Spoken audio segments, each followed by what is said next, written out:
Oi gente, tudo bem com vocês? Então, no vídeo de hoje vou falar sobre a importância de crescer. E não só crescer no sentido físico, mas de crescer interiormente também, como pessoa.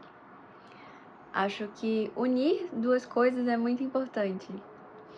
E eu ainda estou nesse processo, claro, mas eu sinto que, assim, eu tô com um brilho diferente, eu tô com uma energia diferente. E tudo isso porque eu cresci. Eu cresci por dentro. E tem sido muito importante pra mim. Mas você tem que saber que esse processo de crescer por dentro é semelhante à metamorfose de uma borboleta. Então não é agradável. Eu nunca me canso de dizer isso porque não é agradável.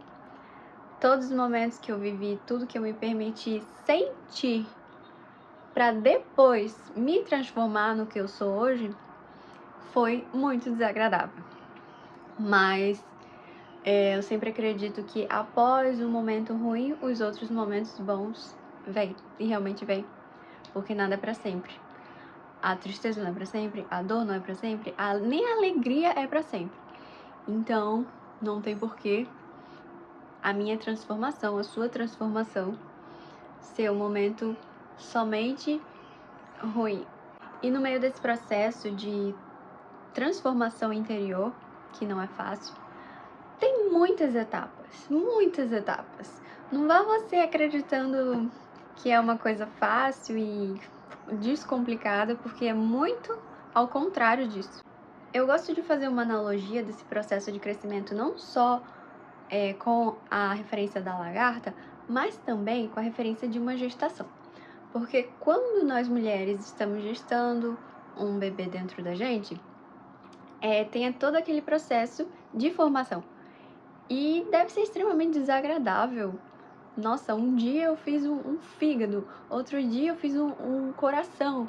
E assim, isso acontece de uma coisa mínima para uma coisa macro. E deve ser muito ruim, gente. Muito desagradável. Caramba, ainda bem que a gente não lembra de quando nós estávamos dentro da barriga da nossa mãe, porque se a gente lembrasse, ia ser extremamente traumatizante. Imagina só, esse processo deve ser muito dolorido. E não é diferente com o nosso processo interno. Depois que a gente já está formado, cabeça, braço, tudo, o que a gente tem que fazer?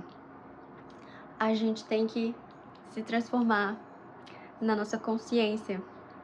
Mas a nossa consciência tem que estar ligada ao nosso coração. Porque se a gente pensar demais, racionalizar demais, ser muito lógico, quero conquistar isso, quero fazer aquilo, quero ter isso, tudo bem, você pode ter. Mas você não pode ter só isso. Você também tem que ter seu outro lado. Seu lado empático, seu lado emocional, seu lado de tirar a tua armadura, se entregar, se vulnerabilizar, sem ter que estar querendo controlar as coisas, só confiar, ter fé, não sempre esperar algo em troca, entende? E isso é a definição do amor, diz muito a respeito sobre o amor. Acho que a gente vive em muitas polaridades na nossa vida, seja quando tem alegria e outro momento tem tristeza, seja quando nós estamos com raiva e depois estamos em paz. Então, isso também cabe a nós no sentido de a gente não usar só o nosso lado racional. O nosso lado, eu quero produzir, quero fazer, quero ganhar dinheiro. Tem que fazer isso também, óbvio. Mas não tem que fazer só isso. E também, por outro lado, você não tem que só se abandonar, ser amorzinho, ser paz e amor e não querer construir algo que faça sentido pra você. No mundo externo, porque a gente precisa de dinheiro para sobreviver, isso é fato. Agora, eu não tô dizendo que você tem que querer uma carreira de sucesso, tem que querer virar CEO de uma empresa gigante. Não, não. Você pode fazer aquilo que faz sentido para você, ok? E você tem que ver o que você quer, o que você não quer, e o que você pode fazer isso para juntar essas duas coisas com os seus ganhos financeiros também. Eu comprei esse livro da Clarice Lispector, que o nome é A Paixão Segundo GH. E eu sempre fui muito apaixonada pelas frases e citações da Clarice, porque ela é uma gênia. Ela foi, na verdade, uma gênia. Que mulher é essa? Ela consegue usar as palavras de uma forma tão maravilhosa que você fica perdido na sua própria cabeça. Ela é incrível. Um dia eu quero ser como Clarice.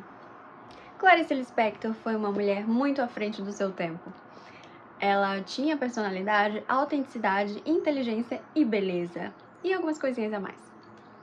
Clarice Lispector foi formada em Direito, foi escritora, jornalista, mãe, mulher e uma gênia incrível. Que nos rendeu muitos livros e histórias maravilhosas. Eu comprei esse livro alguns anos atrás, poucos anos atrás, mas até então não tinha lido ele. Eu comecei a ler uma parte e depois parei e não quis mais ler.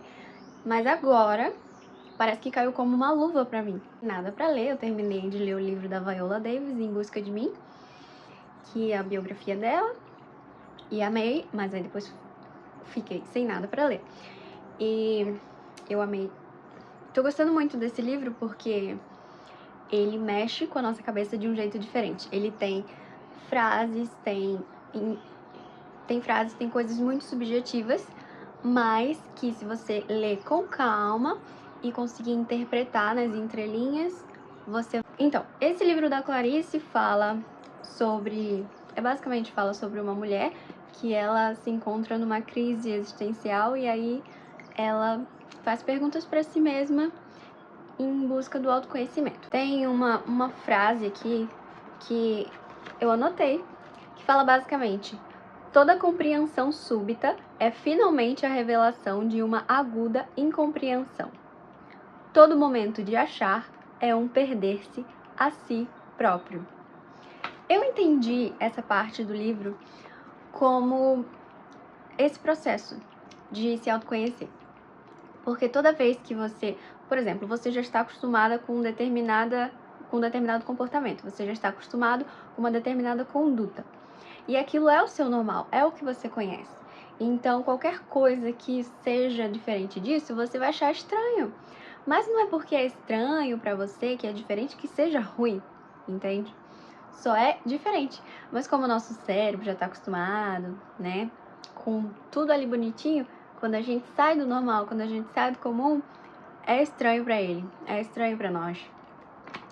Então, essa parte que ela fala sobre todo momento de achar é perder-se a si próprio, é que às vezes a gente acha coisas novas, a gente se interessa por novas coisas, e o que a gente se interessava antes já não faz mais sentido pra gente. O que a gente pensou que nós éramos antes, já não somos mais. E assim a gente vai crescendo como pessoa. E isso é um processo difícil, porque a gente compreende algo e aquilo passa a fazer sentido pra gente, como algo novo, muitas vezes a gente tem que abrir mão do que tava do antigo, né? Às vezes dá pra ficar com os dois entendimentos ali, mas nem sempre a gente se adequa a isso, a gente quer o novo mesmo, quer desbravar o novo.